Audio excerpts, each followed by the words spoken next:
Mubunge wa Centurimet Kirimangoshine wete Kenya yetira na mbere kajirene ka yetite titaboya nontu onto ya Kenya kaitene ka yetebuya kera na Weru TV na jira mwanya kirima na menere tibara boitide na mbere campaign kaitene kya kuwatika siasa na mantora ya bwithe Kiremero kirimanda mona kume kithuru ya tabati kuoneka buru Antone Kathenya arena botie. Mubunge wa gishigo bunge kiimenti gatigati Kirimangoshine liu ni umiliti na kumenelia ungele kubatongere bage siasa kuma thirikari na bandi ndega na thirikari kuthina mbele kulinga siasa giutate na wathu bwa koti blabo lithiete na siasa batile kulinga kampeni mbele akagita kala kali dituni watho kwithirwa gagikinya. Who is engaging in politics before political time come? Both the government and the opposition is so busy campaigning na campaign period itera Kenya. I'm on the side of the government. I've seen it and I can see what the opposition is doing. Ni tit for tat.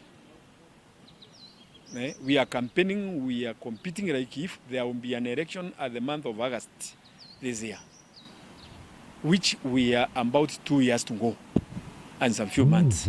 Kulinga na mubunge Kirimangoshine mekalika mara madite na mbere thaino ta siasa jampado na maandamano mambo kwa kimankia gisiasa na kuleta mpadu nene na kuelekelia ndea Kenya tega na kumutuki inge ile dite na mbere kwa dhukana. I'm praying that let's leaders have listen and let's listen prevail.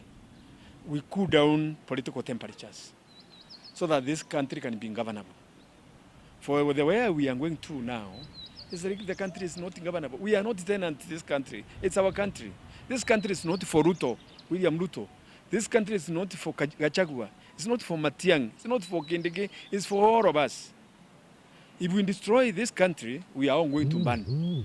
If you look at what is happening in Southern Sudan, if you look at what is happening in Northern Sudan, if you look at what's happening in Libya, it just started like this.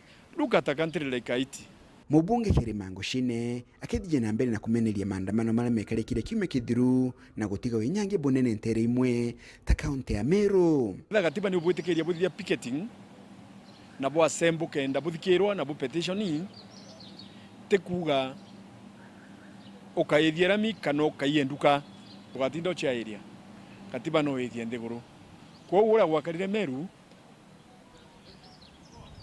gutega tibene kuya fertilizer kutika tibene kuya kuna nyumba ya jere serious body ile uniro mawa.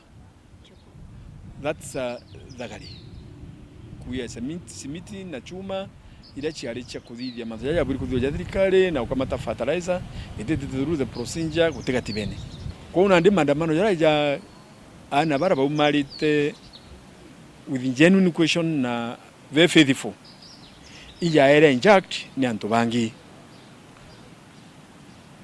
bagwitwa nguns na bakosa a lot of distraction.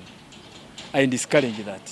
Amwe nogo kagitagaka mubunge Kirima na gwite kwino batarubwa mabisa bawe kare karaba kithegura mathomo kagita gwa kagita kenda bomba kudira mathina mara makumela Kirima kimenagiro kulingwa risasi kwa kimwana Boniface Kariuki gatigati kamujo Nairobi kiumya kithiru. Askari wafanywe ile tunaita refreshment. Watuleno mzuri kundilo na raia.